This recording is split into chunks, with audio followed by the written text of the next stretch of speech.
The other thing I've tried to do, especially in the early stages when I didn't have a lot of work and I was building, if I got a lead, I called them as fast as I could, and then I arranged to do the quote that same afternoon. And they were like, "Really? You're coming today?" Yeah, I'll be there this afternoon. I would give them a window of time that I'd be there, and I'd get there in that window of time. And they're like, "Oh, I didn't expect you out today." I'm like, "Well, it's part of what we do. It's part of who gyms are." And straight away, they're like, "Oh, wow." And I give them a business card. And then again, you're often 3 or 4 out of 5 are going, "When can you start?"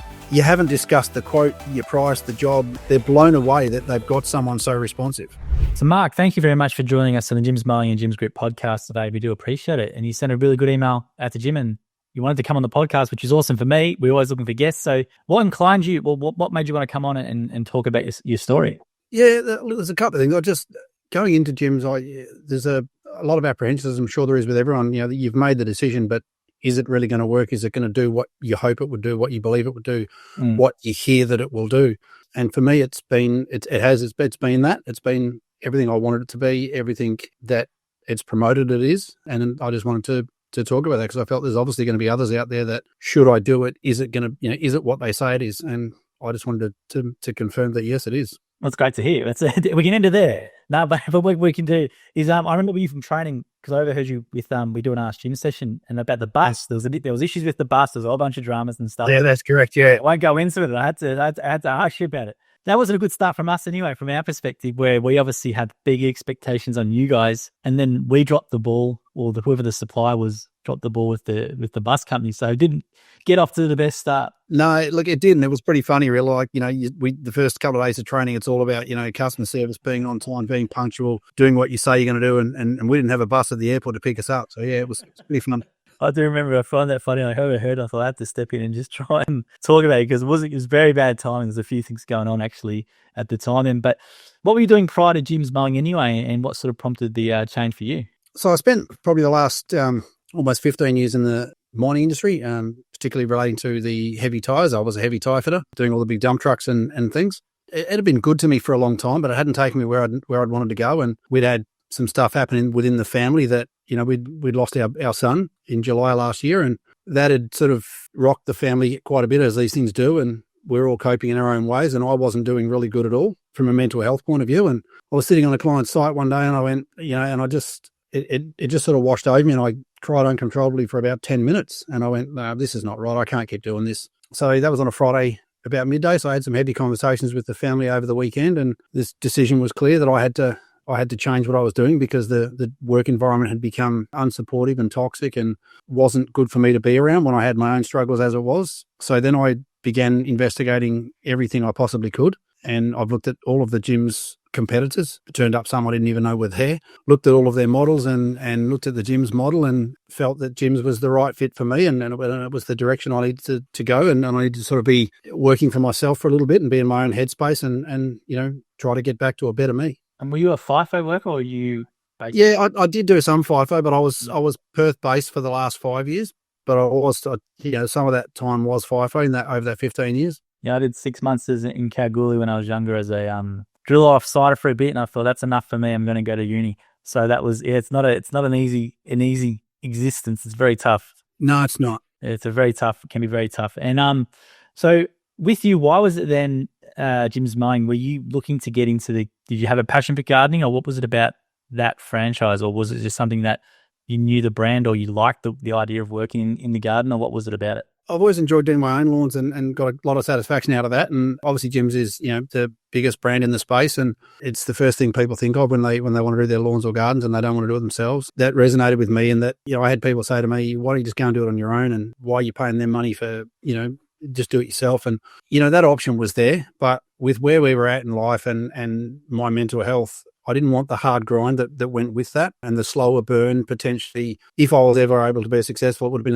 felt it would have been a lot slower process and a lot harder work, and I didn't feel I was mentally ready for that. And with the support network that Jim's offers that I'd uncovered throughout my research and my early conversations with people, it just gave me a lot of confidence that this was the right fit for me. Yeah, I find it weird. Like, everyone just thinks, just you don't need gym, start yourself. It's real easy and you're going to be successful. And as you would know with your research, and I know for myself, it's not easy to start a business, even as a franchisee. You've got to put in a lot of hard work. So I think a lot of people, it's interesting that they just go, and I do it yourself. It's real easy. It's quite the opposite, even with the franchise, if you have to do it. Yeah, it is. And even the franchise has got, it doesn't just, you don't just sort of show up, put the shirt on and money comes in. You've got to do stuff. You've got to work at it. I'm glad you said that, because sometimes we don't make it sound too easy, but a franchise is not just a foolproof solution to success. You've got to do your part in it as well. So yeah, absolutely. And I knew that going in, that I was going to have to put in some work and hold up my end of the bargain. But it was the fact that you've got all the systems, you've already, you've made all the mistakes and ironed out all the kinks. So I don't want to go and do all that again. And that to me, when, it's like having the horse and walk and not riding the horse. Why would I walk? Why would I walk when I could ride the horse? Absolutely. Yeah. And how's your lawn looking at home? I'll probably get a photo of your lawn to post, but how's your lawn look? Because I know in WA, it's like bowling, but when I was there anyway, bowling greens, and you got a lot of a lot of water reticulation, you got water every day and these sorts of things. Yeah, mine's not like that. Out the front, it's got, it's got trailers and caravans and things and cars and stuff parked all over, and so it's a bit how do you do? But out the back, it's not too bad. I got 4 dogs, so I've got to manage it around the dogs too. Yeah. They can be a bit rough on it, but it's pretty good lawn. Yeah. Good stuff. Yeah, I've got mine here with 2 dogs, and it's hard for me to maintain. But it can be a full-time job with the dogs to pick up the poo and all the whiz and all that sort of stuff, keeping it looking good. Oh yeah, yep. Now with the train besides the bus, how was the training experience? Yeah, look, really, really good. I really enjoyed that. I got a lot out of that, especially around some of the business related stuff. If you've not had your own business before, or even if you had, some of the tips and the tricks and the knowledge that was imparted over there was stuff that wasn't front of mind for me. It wasn't stuff I would have thought of, but it's been really good to bring that away and have that knowledge now. Did you buy a split mark, or did you buy a new sale when you started? No, I bought a new territory, like what I call a blank territory with no clients. And how many clients do you have now? I've got 43 regulars, 3 of which are commercial. That's before spring, which is great. So, yeah, and I've built that through the winter, and there's been a couple that, look, I don't know if you'd call them regulars, but they ring me up. They don't want a regular service, but then a few weeks will go by, they'll call you again, and then they'll call you again, and they're semi-regular, I guess, but I don't consider them a regular because they could just easily stop calling. It's not like I've put it into a schedule. They just call me. But and how are you enjoying the work itself? Yeah, I'm really enjoying it. It's got me fresh. It's got me fit mentally. Feedback I'm getting from everyone, the person that I am now, it's definitely been the right fit. Having a conversation with someone the other day, and they asked me, how's it all going with gyms, and why did you go down that road? And I said to them, like, where I was at before when I left my job, and they went, yeah. I said, well, gyms has saved me mentally from a point of view of that. With where I was at, I was not on a good road, and I was headed to a dark space. And just an organisation like gyms to provide an opportunity for someone like myself to start their own business, and obviously, part of the process with gyms is you don't just take anyone, you take people you think are really going to honour the brand and make it successful. And for an organisation like gyms to put that kind of trust in me at that time in my life, it spoke volumes, and it put a lot of responsibility on me that I've got to make this work for the family. And the feedback I'm getting from people about how I am around them now just underlines that it was the right decision. I love hearing that. I've done a lot of these interviews, and more and more now, the mental health benefits of doing the business, which is something that we don't really focus on, but maybe we should promote that a bit more. But the mental health aspect of the business is quite undersold a bit. And a lot of guys like yourself I interview and hearing their stories, it's a massive change. Daniel Hills, I had him from building inspections, and he basically had a lot of depression and things like this and was happy to share it. And he said it basically changed his life because he was, just the support, and he was out there and he was just out of everyone around him, and it really helped him out of a dark place as well. So it's quite a common thing for me to hear now with people. So I'm glad that you're happy to share it, because I think not a lot of people have the foresight like yourself to know they need to do a change and actually do it.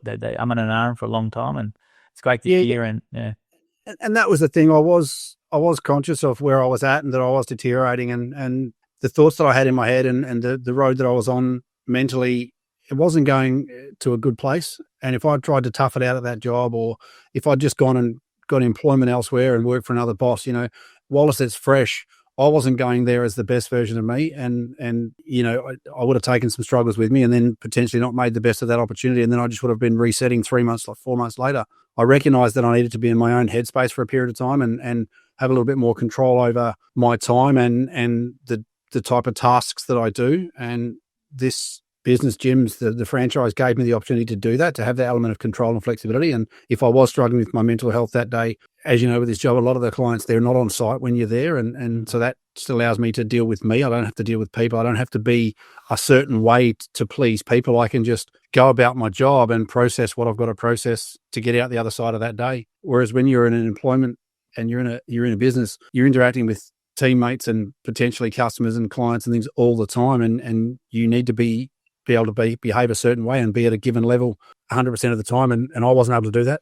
So yeah, you have to put a mask on all the time. That's the thing, right? If you work in those environments, you have to have a mask up, and you change your personality based on different people and things like that. Whereas with what you're doing by yourself and the client's not there, or you might not have any customers for the day, you can just do you. Yeah, exactly right. And that was where I needed to be at, and until I could sort of rebuild and get myself back where I could do people better again, I guess. And what was the first week like then with the whole change? So you've gone from 15 years of employment to doing this, and now you're your own boss, you're away, the leads are going to come through, you got gyms online and things like that. So how did you go first week? Yeah, first week it was a little daunting. It was a little quiet. There was a couple of jobs that I was sort of that were pushed across me by my franchisor, so that sort of gave me. Who's your franchisor? Sorry, Peter Rogers. Oh, Pete Rogers. Yeah, Pete's a great bloke. Yeah, Pete's been unbelievable. He set me up with a couple of jobs to get started with.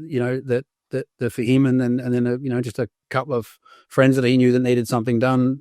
Just to get me out there and build my confidence and just get me rolling. And then the leads started to come in, and I started to have to do the whole quoting thing on my own. And that's very daunting to quote. I think everyone's got that issue, the quoting at the start, don't we? I think every single person. Yeah. And that was the issue. I was really daunted by the whole quoting process because you want to win the work, but you don't want to win it too cheap. And then at the same time, you're also trying to develop a trust relationship with the client that you can deliver a good job for them. And, when you're starting in a new field, it's one thing to win the work, but then you actually got to be able to deliver the service. So that was a whole daunting thing for me. But, I learned pretty quickly and I just got out there and faced what came my way as far as the leads went and called the people and went and did the quotes I just attacked it head on, and I guess you sort of fumble your way through as best you can and you learn. And what setup did you go from an equipment point of view? Look, I've gone a mix of petrol and battery. I went with the Bush Ranger petrol mower, petrol whipper. I don't know if you know the Atom Edger. It's a little single wheel model that you hold. Yeah, I went with that purely I just thought it's just a point of difference, and I like the fact that it's so lightweight and maneuverable. I found that to be quite good. And the battery equipment, I had some existing batteries and some power tools here that I inherited from my son who passed that were all basically brand new. So I just tooled up with that brand to support the batteries because I already had them. I looked at that like if you had 200, litres of fuel already sitting here, you're not going to go and buy a battery. You're going to go and buy a petrol gear to use it. So that was kind of why I approached that. So I went with the AEG brand purely because that's the batteries that I had, and that's been good. It's definitely got some deficiencies in terms of some of the other better brands. But as that gear wears out, I will transition to higher spec brands, I guess. Yeah, it's been good, and it was cost effective. That was the other thing I liked about it. It was a heap cheaper than some of your Milwaukees and your Makitas and some of these higher end brands. So that was also good from a point of view of getting started off a low base. It was cost effective, especially when I had so many batteries. But I'm well aware of where it sits in the market and that I'm going to need to improve that as time goes by. You mentioned Peter before, your franchisor, because I know he does a coffee club or something on a Saturday, or I think I don't know if he does the swim club still, who's telling me about something. Do you go to that or? Look, occasionally I've missed a couple, but you've had gone. Oh, cool. Yeah. He does still have the coffee club from time to time. Yeah. I don't know about the swim club. I haven't heard about that, but he does still have the coffee club from time to time. And maybe I might be wrong about the swim club. I know he told me about a club. I might have been biking or something, but he said he gets it on a Saturday and a few of the boys will go across there, which I think is great because that's something not many franchisors do on the weekend. So I was really happy to hear that. And then from the actual work you're doing it yourself, what type of jobs are you doing?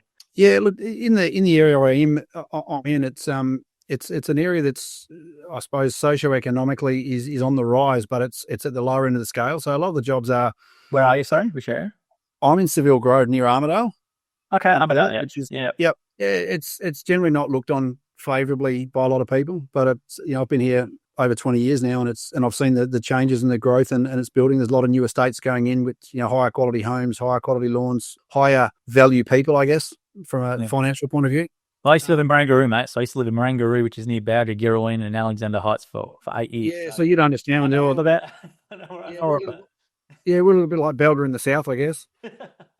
But look, a lot of the jobs I've got, you get people that have left the backyard go for 6 or 9 months or more, and you've got grass that's almost up to your waist, and it's a lot of just weed grass. And I've picked up for some of those clients that were looking for a one-off service, and I've I've had conversations with them and I've got most of them now as regulars because it's the best way to maintain their lawn and and they want a nicer lawn. They just don't know how to do it. Yeah. So I've had a lot of what I call slashing work or recovery work, where you got to recover a lawn that's just been left go and it's out of control, and you've got to get it back short, and then you got to start to get it looking more like a lawn and less like weeds and sand. So there's a lawn care point of view as well. So how do you do the rejuvenation projects? I think it's a good thing to talk. With some of them, it sort of depends on the lawn they've got, and some of them have got good soil and they've just let it go, and it's just become the grass is long and the weeds are long. And I reference off my own. I don't use any product on my back lawn. I wish I had a photo of it, but I don't use any product on my back lawn. It's a deep green color all year round, grows phenomenally in the summer. I've got to cut it sometimes twice a week in the summer. Even with the dogs, it's a phenomenal little patch of lawn. So what I say to these people,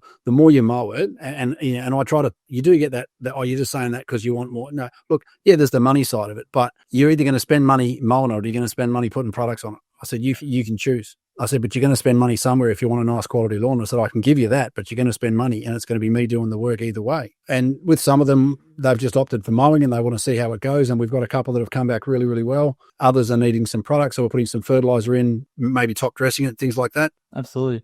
And I know it's really dry in WA. So do you mean have you been asked to do any reticulation, like the irrigation system sort of stuff yet, or is that not yet? No, not at the moment, because we've had sort of one of our wettest winters for quite some time over here. So people have just sort of not really thought about it because they haven't really needed it. But I'm sure that'll come in the coming weeks. Yeah. Now the weather's starting to turn, I'm sure people will want to go and turn their sprinklers on, and they'll go, they don't want to be out there hand watering, or they got broken sprinklers. I've got a couple of inquiries about repairing or improving existing retic systems, but nothing about laying new one yet. Yeah, I think you get a few of them, because I know a lot of the WA franchisees that talk, it's always retic and it's soft landscaping and things like that, because it's very dry there. So every garden needs to have that system firing. So, and I was going to say as well, with the doing the business itself, I'm glad to hear it married up with what we sort of put out there. Has there been anything that's been surprising to you about it? Yeah, I was surprised I was so busy through the winter, to be honest. And I think I was a little fortunate in that regard, that maybe it was just timing. Maybe this area was underserviced. I think it's a combination of those. But also I've got, my wife works in the real estate space as a property manager. That's a good connection to have. Yeah, it is. And there's 9 girls in her office. So I've had some work through them, and that's building. But on the back of that, I've got 2 other real estates that I work for as well now. One of them, I've only done the 2 jobs, kind of not their number one guy that they go to, but I'm there if they need. And then the other one, I've become the number one go-to, and getting jobs, 3-4 jobs a week from both of those. And through the winter, some of it's been gutter cleaning. A lot of it's been these recovery lawns. Tenants moved out, left the lawns go. New tenants coming in. They need the place looking really good. So that tenant has to maintain that standard. And I'm the guy they're talking to. So and haven't even hit spring yet. We're about to go to spring now. It's going to be a big boom and a big adjustment your first spring. Yeah, and look, and I've got a couple of weeks off. I leave on Sunday actually for a family holiday. That's been in the works before I joined Jim's. So I'll be taking the first 2 weeks of September off. So that's going to challenge me a little bit. And then I'm going to come back, and obviously I've got regulars that I'll need to get straight back into servicing. And then obviously the leads will get turned back on, and it'll just be game on. It's going to be pretty busy. And I was going to say as well, what's been the most challenging thing of doing the business then? The challenging part? For me, historically, I've not worked in a space where I've had a lot of exposure to computer systems and CMS systems and things like that. So learning that, the gym, and it's not difficult to use. It's so, I'm finding it really good, the Jim's jobs and the Jim's online and things like that. But learning all of that was, and getting my invoicing right and my quoting right, that was the challenging part for me, was the back end stuff, that after you get home and the boots are off, doing all the other stuff. Yeah, it's challenging for everyone, I think, Mark. So I don't think you're alone in that one. I think it's probably a really common thing. So you're using Jim's jobs, and obviously Jim's online to do your work requirements and things like that. Are you only using Jim's jobs to manage your invoicing and stuff, or using anything else? Or currently just Jim's jobs, but I don't know if I'll move to another platform alongside it or completely as time goes by. I know a lot of guys do. I'm not using the new Jimbo app currently on my phone, but that's the only thing that I think, if I could be more mobile with it. So when I'm in the car, I finish a job, I could do an invoice. At the moment, I run a little tablet that runs like the computer, and I just hotspot it off my phone and run that in the car. It saves me having to have 2 platforms, the Jimbo and then the Jim's jobs, and be switching between the 2. I just keep it all. Well, the boys should be able to, they're going to, they hopefully, I know they're doing it now, they'll be able to migrate everything over, including all the scheduling and stuff, into the new one. So that's going to be available soon. So that's been sort of the block from people shifting over. So you've got all your diary and stuff in there. And obviously you want that to all come across. There's no point at coming across if you're not going to bring all that. So hopefully that's going to be next month or two where they bring out the full migration where you can bring all your data over and they'll support you in doing that. And that way you can do all your invoicing on the phone and stuff. Aaron, yeah. I mean, at the moment I've been using the tablet and that's a little bit clunky because you're hotspotting. It can be a little bit slow, but in saying that, if you've already got the job in the system and whatnot, to punch out the invoice, it's 2 or 3 minutes, gives me a chance to catch my breath, have a nibble of some food, grab a drink, do the invoice, move to the next job. I'm glad you're using something because I have guys still, and it's nothing wrong with it, who have the black book. They love the old paper diary. There's nothing wrong with that. So it's you're ahead of a lot of people just by using the actual system. Yeah, and look, there's days that I'm a bit busy and I sort of forget to do one or two, and then I've got to do it all when I get home. And when I started, I was just leaving it all till I got home because the amount of jobs I was getting done in a day where I thought I was busy then, I'm doing heaps more than that now, and feeling like I've still got time in the day, and that's just come about because I've gotten more efficient and better on the tools. But when I started, I was getting home and doing 2 to 3 hours worth of admin, just trying to catch up on the day and answering all the emails and responding to all the quote requests. And I was 2-3 hours doing that. So I'm trying to cut that down by being a little bit more fluid on the run with it. Yeah. So a lot of the guys I do the day in the road with, they have the new one and I'll just do everything on their phone. So end of the job, go to the app, send the invoice straight away or things like that. So if you can get across to it, or hopefully eventually hopefully every time you go in the car, you can just send the invoice then, or send whatever you've got from the app directly, and you won't have to worry about that sort of stuff when you get home. Yeah, that would be the ideal thing if I can, but at the moment, like I'm doing the same thing from the tablet. It's just a little bit slower because I'm hotspotting it a little bit clunky. I mean, I could probably buy the wireless dongle to make that a little bit faster and what have you. But the other side to it is it just increases the risk of something that could get stolen or damaged or lost when I'm out on the road. So. Absolutely.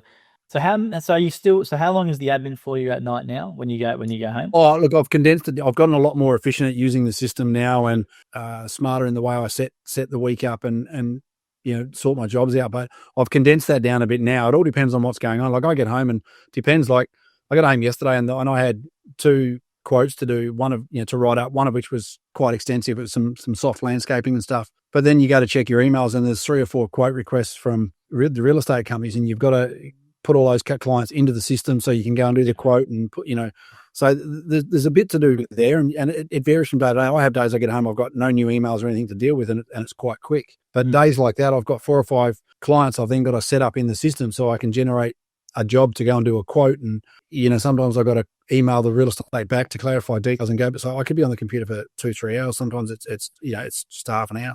And I was going to say as well with route optimization. So how do you plan your week? Are you looking at shifting jobs to be closer to you, or how do you sort of look at your week? Yeah, I've just moved into that this month, really starting to, because obviously you pick clients up at different times, and I've got I got one suburb where I had I think 8 or 9 clients, but the way I've picked them up, they were all scattered across different days, but they're all on very similar cycles of when I visit them. So with my holidays coming up, it gave me the perfect opportunity because some of the jobs fell due while I was away. So I communicated with my clients, I might need to move you forward or move you back to get around that holiday. And then they've all been really good about that and understood the reasons why. They didn't want to be missed. So I said, well, I either got to move you from maybe a 4 week to 3 week and do it before the holiday, or push you back to 5 weeks and do you after. But what that allowed me to do was I used that as a mechanism to then line them all up. And I had a day yesterday, I had 9 clients in the same day on the same suburb. It's great. That's handy. Yeah. Look, and prior to that, when I had days when I started out because I've started with a brand new territory, I was driving to 6 different suburbs in a day. And sometimes you're driving out to you a 20-minute quote that you don't win, and then you got to drive 20 minutes the other way to a job that might be half an hour. Then it was really all over the show, and that's what made the admin so challenging when I got home, because the days were longer than they needed to be. So for those that don't know what Mark's talking about, when you start with gyms, you have to be in all areas, right? And you have this big area. And as you said, you can get a lead here, you can get a lead here, you can get a lead here. And because you've got to build your business in the early days, you just got to take everything, right? And then the goal is, as what you're saying is, over time, you can then hopefully start shifting things around to be way more efficient and eventually splits and stuff and sell off some clients and things. That's right. I'm grouping the suburbs now as best I can. And like today, I've had all jobs locally around the house.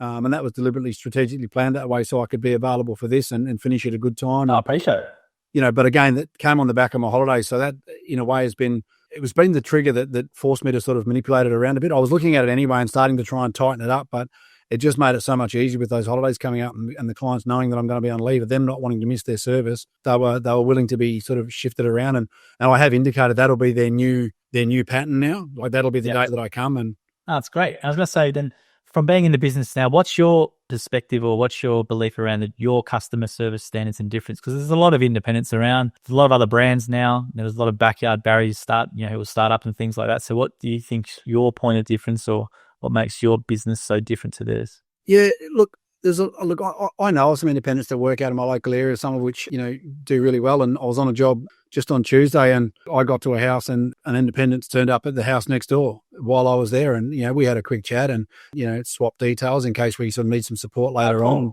But look, my point of difference, I guess, it's been said of me before that I should have worked in sales and because I could sell ice to Eskimos and talk underwater, with a mouthful of marbles and things like that. So I just try to find common ground with people and try to sort of, you go to some people and they're expecting, you can just tell there's a vibe where they're thinking the price is going to be high or you're going to rip them off or whatever. And I just try to find a way to connect with them. And if you get that right, and I try to do it fairly early before we even talk about price or do too much talking about their job, and you can sort of see their body language shift and their shoulders drop and relax, and they're now more open for a conversation. If I can open them up to a conversation by sort of connecting with them as a human and as a good person first, what I'm finding is what we talk about in the quote and my pricing is less relevant. And I've had jobs where we've had the initial conversation and they've said, when can you do it? And I said, well, I haven't given you the price of the quote yet. They said, no, it doesn't matter. Just when can you start? And that's a rapport I try to build in the first sort of, minute or so of speaking to them. I had one guy, I go to his house, I got a quote request. I go around there and I'm walking up to the door and he's got a doormat there, and I've looked at his doormat and it's a Collingwood doormat of all things. And Collingwood was playing Fremantle that weekend, and Fremantle's the team I support. And he's walked, I've knocked on the door and he walks out the door and I'm shaking my head. And I said to him, Phil, I've already decided I can't do your job. He goes, why is that? And I pointed to his doormat. I said, that's just not going to work. And he goes, oh, don't even get me started with those blokes. And I said, well, it's on between you and me this weekend. Like, we're at it. And he goes, what do you mean? I said, well, I'm a Freo boy. And he goes, oh, you'll probably beat us. Then we talked about the job and he goes, when can you do it? I said, well, I'll send you through the quote and you can make a decision once you see all the details and the price. He goes, no, just do the job. And they're the sort of things I try to do with them when I first meet them. I try to sort of take a lighthearted approach and have a bit of fun with them. Yeah, it's a good strategy. I think a lot of guys I speak to do really well. They still mention the similar thing. It's always something observational about the property, or they might notice a car in the driveway if they're a bit of a car fanatic or something like that. And that's the first thing that I mention, as opposed to just the transactional sort of nature of, I'm here to quote you and this is that. There's nothing that as you said, building rapport like that 1 or 2 minutes as you're doing it, it's just such a good conversion tactic as well, I guess, because even though it's not the intention with it, but you're far more likely to convert if people can like you within that first minute. I think it's the first 7 seconds people decide whether they like you or not. Some crazy stuff I've heard before as well, so it definitely does count. Yeah, and I find I've got to try to, like a lot of people are, they've obviously had an experience somewhere in their life, or some people just expect every tradie that comes out or every contractor that comes out is trying to take them for a ride, So they come out and they've got a defensive body language and a defensive mindset straight away, and I'm conscious of that. So I immediately set out to try and disarm that before we even talk about their job. Yeah, it's a great opinion, and I think it's getting worse, Mark, to be honest. So I think it's a good thing for gyms long term, because it's not good for customers, I guess, if they don't use gyms. But I think I agree with you on that one, from that sentiment for sure. Yeah, and I find if I can disarm them, it does 2 things. They're more open to have a conversation and be guided in, because they think they want a given thing. They're trying to get a given result. They don't really know how to do it. So you can guide them and steer them and offer them suggestions and talk them through the job. But you get less opposition to your price if you can sort of disarm them, and it's coming from a place they're likely to pay you a little bit more than they'd pay someone else because they trust you and they like you. And I do find that if I can disarm them and have a bit of a giggle with them, my conversion rate is higher. Yeah. Yeah, I can definitely tell you'd be pretty personable with people. I was going to ask you about your Fremantle stuff, but I don't need to do that now because I did see it in the background there, and you got some vintage stuff there that you're collecting. So who are they playing this week? Is it next week in the finals? Who are you playing? Yeah, we got Gold Coast over here on next Saturday, yeah. It should be a good game. First time for the big crack, I reckon. Yeah. I reckon, look, Gold Coast done a little bit of travelling and they've come off a couple of short breaks, so I like our chances, but you never know in finals, do you? Well, they had a pretty good warm-up match on Wednesday, so it was pretty much a training run for them. So yeah, it was. Confidence booster for them to going into it. Yeah, that's some black and red Richards hats to run around. Yeah, they do. That's my team. So I was quite, I watched the first quarter and said that's enough for me. They were obviously off in Bali or wherever they're going for their season trip already. So yeah, not a good one. But hopefully the Freo boys can do well for you. Yeah, hopefully they can. Yeah. Do you go to many games or? Oh, look, I go as often as I can. I'm not a member. I was before I was FIFO and then in the mining space, but then it's just not, it just doesn't work when you're in that space because you're never home. But yeah, I go as many as I can if I can get a ticket. And yeah, it's been good. I've seen them play a handful of times this year, and yeah, I think our chances are good. Yeah, but hopefully you can get along to a final or two. That'd be great because it's beautiful ground what you've got over there now. So it's an awesome ground and experience. Yeah, it's a sensational stadium. It really, really is. Yeah, I remember the old Subiaco, and I went to a few wacko for cricket and stuff. And yeah, it's a massive upgrade where it is. Oh, absolutely. Yeah, look, the location's good, but the stadium itself is just brilliant. It's world class. Absolutely amazing. I was going to say, Mark, is there anything else I should ask you that I haven't asked you? That's sort of running through my head about the questions. No, look, like look, I'm happy with what I'm doing, and it's ticking along. Like I said, I've got the 43 regulars, and I've got some I still haven't heard back from on quotes and things like that. But when I'm talking to clients, you often get a lead come through, and when you go to talk to them, one of the first things I ask them on that first phone call, and I try to ring them as quick as possible. And I've had feedback like, wow, that was quick, and things like that. And I've sort of tuned into it now. You can sort of hear in their voice on the phone how they're gonna be when you get there, and the faster I call back, the more likely they're going to be relaxed when I get there. And that was a key thing that was talked about at training was, call them as quick as you can. It increases your chances. And I've certainly found that to be the case. And that turns into income as far as I'm concerned. The better I get at that, the better my chances of building that income are going to be. And when I get to talk to them, I straight away ask them, is this, even on the phone in that first phone call, are you looking for a one-off or a regular? And a lot of times they thought they wanted a one-off, but when you go and see the job, you've got an opportunity there because you've planted the seed in their mind to let them know they need more than just a one-off service if they want the garden that they're trying to achieve. It sounds obvious, but like calling someone back quick is just such a no-brainer when it comes to lead conversion, isn't it? Because everyone thinks that's what happens, and you think that's obvious for tradies and for independents out there, but we know ourselves if you use the tradie or you try to get a quote from someone before, that's quite often not the case at all. Yeah, and I've had a couple of bizarre ones. Like I had one guy, I was on a roof cleaning some gutters, and I had a number show up on my phone that wasn't a mobile number. It was like a landline, and it was dispatched through. And the guy picks it up. I pick up the phone. The guy just starts talking and asking when I can come around and do this job. And I'm like, well, who are you? Like, what? How did you get my number? Like, where did you go? And what happened? He was on the phone to the call center. Somehow or other, he's gotten put through a live straight transfer. through. Yeah, a live transfer. And I had no idea that call was even coming in. And he's talking to me like he knew me. That's an option on the system. You can do a live transfer if you want. Or you can turn it off. Yeah. Yeah. He was looking for a same day service, and I managed to get around to the job that afternoon and got it done for him. But like that was just a bit of a weird one. And I had another one where the leads pinged to my phone, and I happened to be just changing over my whippy cord, so I just sort of didn't have a lot in my hands, no noise, so straight away pick the phone up, look at the lead, make the call. And it sort of rings out. And then I called it a second time just on the off chance I'd gotten something wrong. And they said, wow, that was quick. And what do you mean that was quick? And they said, I was on the phone to the call center when you were ringing me. Yeah. And then like I got around there later that afternoon to do the quote, and they just shook my hand and said, I can't believe you called so quickly. Like, when can you do the job? And they hadn't even told me what the job was. So, there's a real positive for being fast on that phone. I think it's people had a bad experience elsewhere. They don't have a high expectation, unfortunately, sometimes of trades, businesses or homeschool businesses. So I think that's where it comes from. Yeah, and the other thing I've tried to do, especially in the early stages when I didn't have a lot of work and I was building, if I got a lead, I called them as fast as I could, and then I arranged to do the quote that same afternoon. And they were like, really? You're coming today? Yeah, I'll be there this afternoon. And, I would give them a window of time that I'd be there, and I'd get there in that window of time. And they're like, oh, I didn't expect you out today. I'm like, well, that's part of what we do. It's part of who Jim's are. And straight away, they're like, oh, wow. And I give them a business card. And then again, you're often 3 or 4 out of 5 are going, when can you start?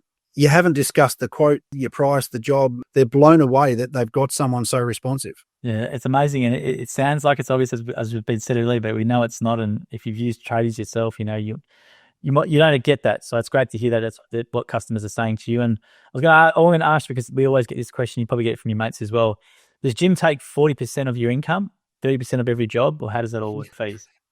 No, not at all. And I have had a little bit of that, it's a funny thing, but I get asked about it, how much they take. I say, well, it all depends on, how many leads I've taken and, but it's a funny thing. And as I said, I looked at the other models where they don't charge for leads, but they take a percentage. So the more you earn, the more you pay and all those kind of models. And I like the fact that gyms give you a start. Nothing comes for free. You got to pay for something, and the support and the mechanism and the systems in behind gyms is what I pay for what I get. I don't want it to be, and please don't take this to Jim, but I think it should be more. The value I'm getting far exceeds what I'm spending. I'm glad to hear that. And I agree with you. I've been 14 years for gyms, and probably the thing me and Jim do probably 3 to 4 videos a week, Mark, about 40%, 30%, 50%, just because we want to get through people's head that's not the case. And I think we've probably reached millions of people on TikTok and things like that, but it's still they think we do 20, 30%. So I'm glad to hear from your perspective, it's a good deal. Yeah, and I guess it's going to vary on what each individual's income level is. And for me at the moment, it's probably higher than others because I started with no clients and I'm still building, but it's certainly not, it's not at 15 or 20%, and it's only going to get smaller as I grow my income. So that's great. I'm glad to hear that.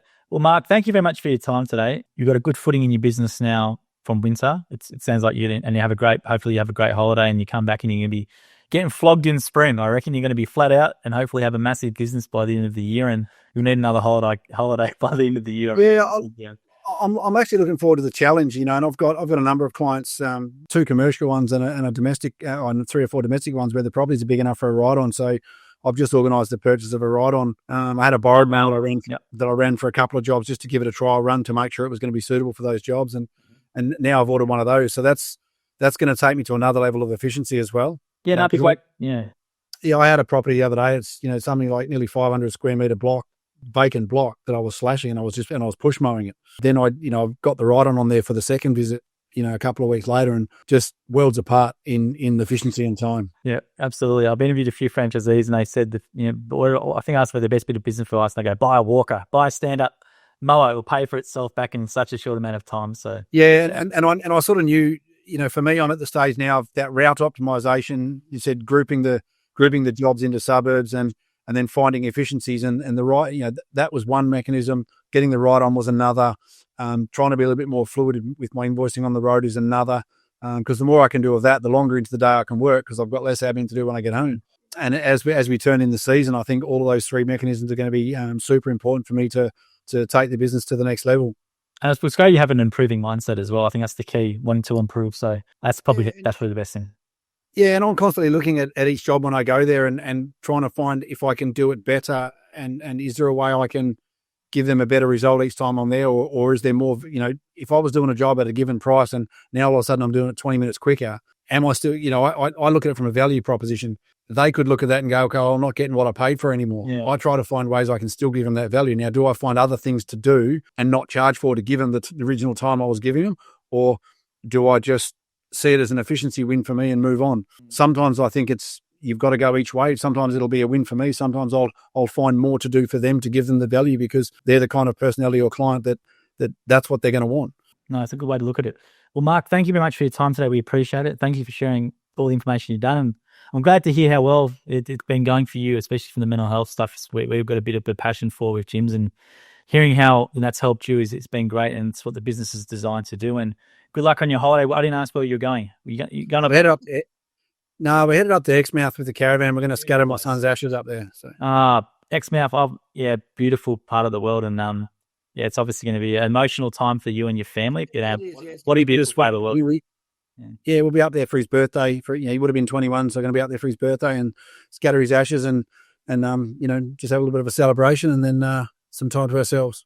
I hope everything goes well during that period, and it's a pleasure to talk to you. You're a great fella, and I really appreciate the email you shared with Jim, and that's obviously a part of the reason why we wanted you on here because it was a very powerful story. And I'm just hopefully you can keep building your business the way you are, and it keeps going the way it's going well for you. And you've got a great attitude, Mark, and you're doing a really good job. So we appreciate you coming on. Thanks very much, Joel. Really appreciate it. Nice. Thank you for listening to the episode of the More Than Just Mowing podcast by Jim's Mowing. If you do need help with your local gardening expert, please give us a call on 131 546 for Australia, 0800 454 654 for New Zealand, or head to jimsmowing.com.au or jimsmowing.co.nz. If you liked what you heard, please make sure you leave us a review as well, wherever you consume your podcast. We appreciate your support. And until next episode, we hope you have a great week.